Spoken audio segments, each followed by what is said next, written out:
Okay, syncing audio to video. Three, two, one. Yay. Hey. Don't do that with a pick. No.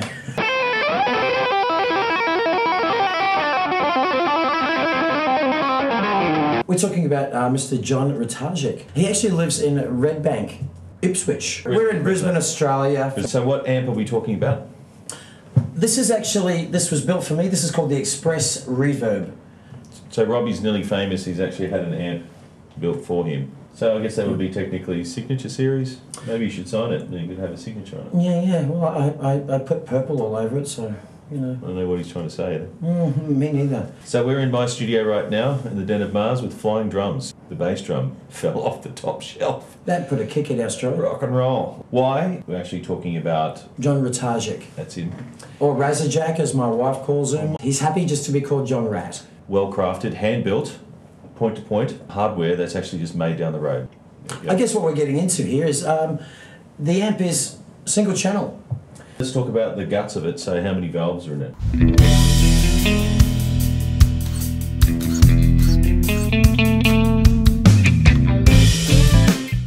So looking inside, we have basically 5 preamp tubes.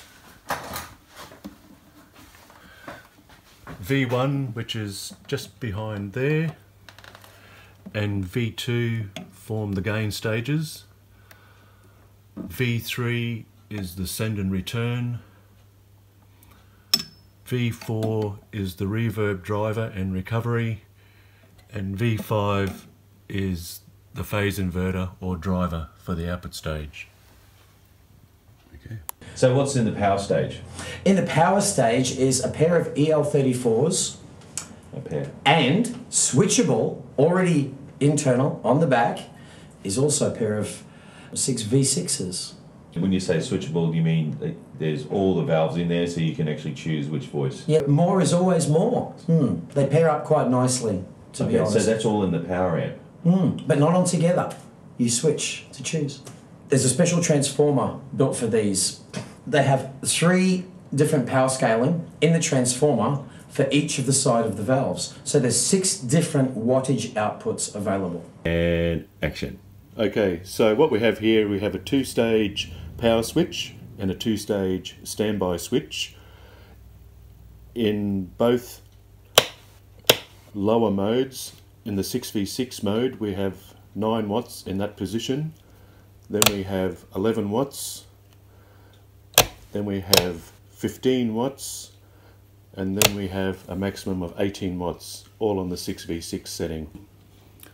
And in the EL34 mode... Go again, take 2. So with power scaling, so you mean like 7 watt, 5 watt? Correct. At the moment, this is set. This is the prototype. So this is going from 9 watts through to 30 watts. It's going back to Jong tomorrow because it's really, really loud. Right now we're on 11 watts. And believe me, in the room, it's big. Well, it knocked the drum down, didn't it? Yeah. And that was my baked beans earlier. It wasn't that I put the drum up there wrongly at all. It was all the amp's fault. It was. It's always my fault. This is actually modelled off a very, very famous amplifier that we've all heard in a million albums, called the Ratajczyk Express, made by the late Ken Fisher. Good old Ken. This is just my version of it. The Ratajczyk Express is very, very, I don't know, useful, and that just everything is done by here instead of switching, gain staging. You're just rolling this back, volume, control, and it just remarkable response. Very, very different. What I wanted in this particular amplifier, and this is why I wanted Jong to build this. Yeah, actually, this is a very good question. This is the important part, is I wanted a train wreck, so I wanted that cleanliness of the circuit, and it comes of being such a pristine circuit. And I did want this one point to point, just for all the traditionalists out there. I wanted Jong's reverb in this. He has a valve-driven reverb, so you can get that big Fender thing, which we'll go through. It does have also Jong's loop in there. So with a train wreck, it's like a vintage JCM 800 and a JMP. They don't have a loop. They're not usable live anymore because you can't. I personally like my delays and reverbs and that post gain. And Rob's not just pointing out in space. There's actually some serious amps over. But the reality is this thing was designed for me. It also has Ken over the years slightly made adaptations for people who wanted more bass, less bass, more treble, less treble, that sort of thing. Yeah. So it has bass, treble, mid, and a presence. It has onboard reverb. I opted for a master volume so that I would be able to tame it a little bit if necessary at gigs. It also has a 3-way bright switch in the middle positions, and a bottom. In the middle positions, it's bypassed, it's standard, and then you have levels of bringing in more bright and bringing in more bottom end. And it suits for the room, and you set it for the room. Yeah. And obviously that'll work differently because you've got 2 contrasting guitars here as well.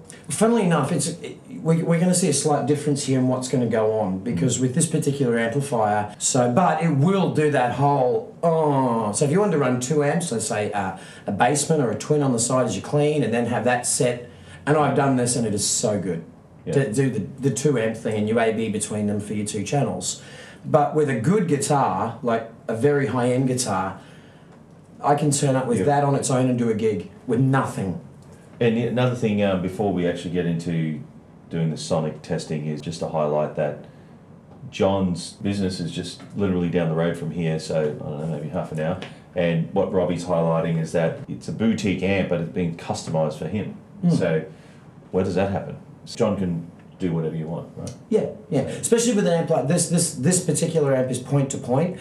It's small enough that you can fit it in an overhead in an aeroplane, and light enough. Yeah, right. It had to weigh a certain amount. It had to be 7 kilos, things. Yeah, it had to be all of that. I think that bass drum that fell off was in my overhead locker was 17 kilos. But anyway, you should see the size of his overhead locker. Yeah, right. So, and how much ballpark is that? They're going to be about $2,750. They're not real cheap, but for a boutique, custom-made, hand-wired, these are made of 19mm. No, there's no MDF in John's gear. This is all made of 19mm plywood. Roadworthy. Yeah, this stuff is built to last you your lifetime. Any tech in the world is going to be able to open up this amplifier and understand it and go, right, I need.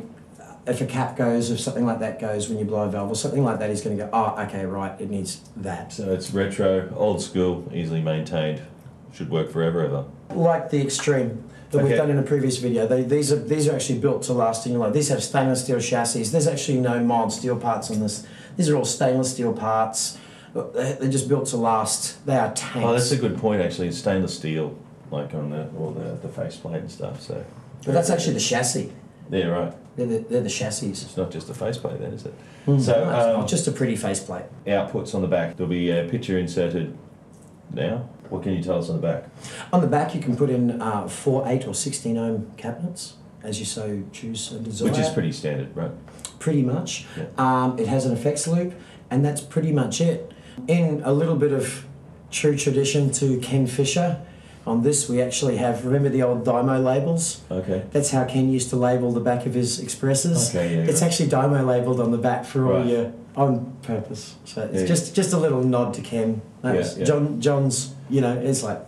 And was there another alternate name? So the amp side of it is a Ratajczyk Express, and we stole all the add-ons from the Extreme Reverb, just a given. And it ties in with his other amps because another model he also has is called the Dream Reverb. Okay, so the idea of this amp is you have it on full steam. So we'll do some doobies clean. My volume right now is on about 3, which is...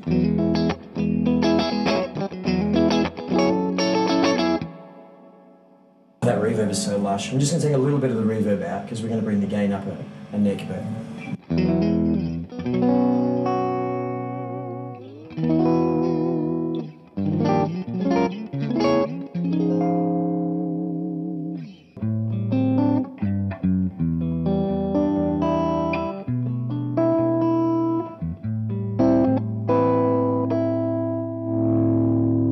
Now I'm not going to touch anything. I'm just going to do this.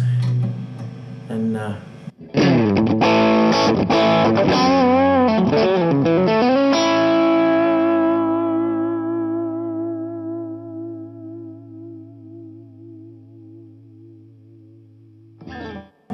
have some swing with that.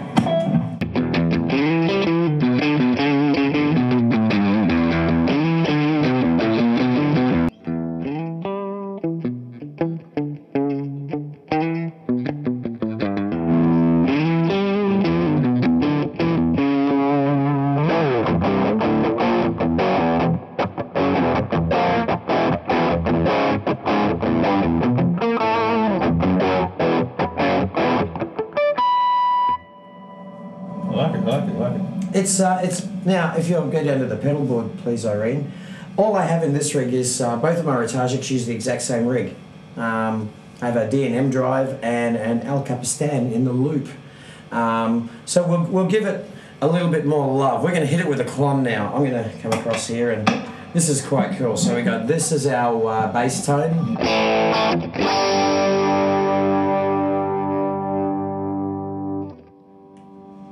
And now I'll hit it with the clon.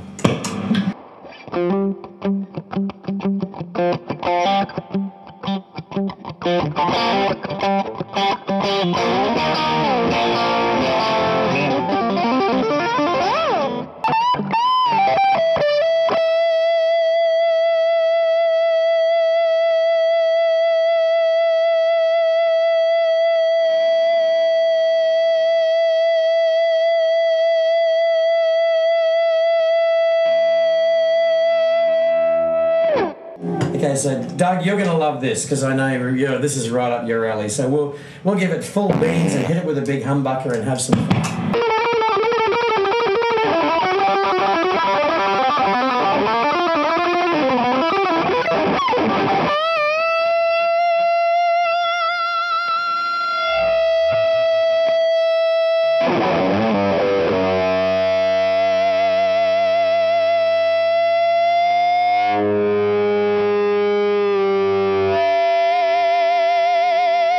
That's a lot of muscle for one man to handle, isn't it? Right.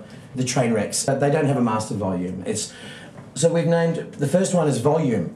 It's not a gain, it's actually a volume. And then you bring the master up to get the power stage working. Now we're actually nowhere near where we want to be in this room because we're literally going to... China will send missiles, at this point. They will. We're going to bring this down to 4.5 watts. Of that. We're going to bring it down to 4.5 watts. Right now, that was at 11 watts. And we are louder than the Extreme was in the last video. Right. On 30 watts. What? Didn't you invent the light bulb? I can take it down. I'll take it down to 9 watts. And it does compress just a little bit more. Pump the volume hard.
And if I roll this up? It will scream.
And then you peel it on.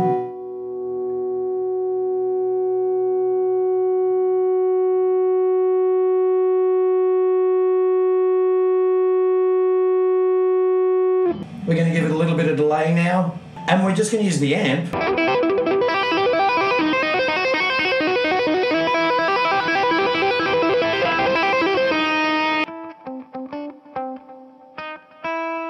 It's very light, isn't it? It's very light, yeah. Can't let Yeah, yeah. It's going to swap places with where the drum Yeah, was. you could Yeah. park it up where the drum came down. Yeah, yeah. It'll probably stay there too. We can just sit it on the roof. So what's going on here? Oh, that's You need some.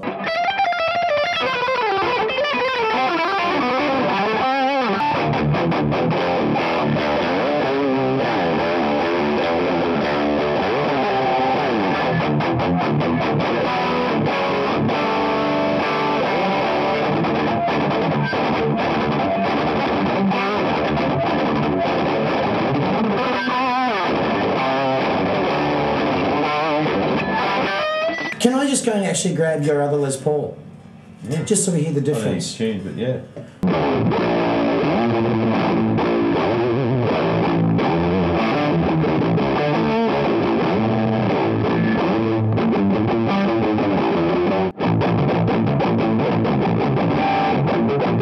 Coming back in on 3, 2, 1, now.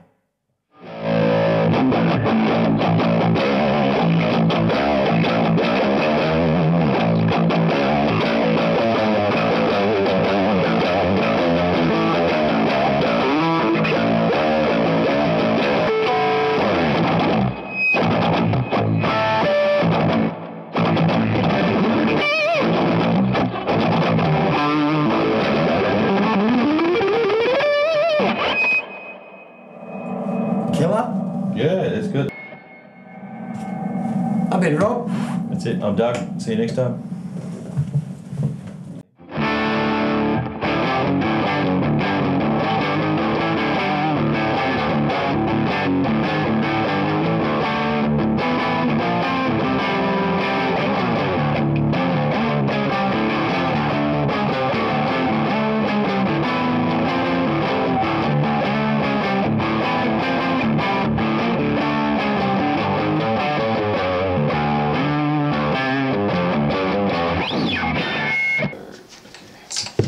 Okay, there's a still. Nice, clean still.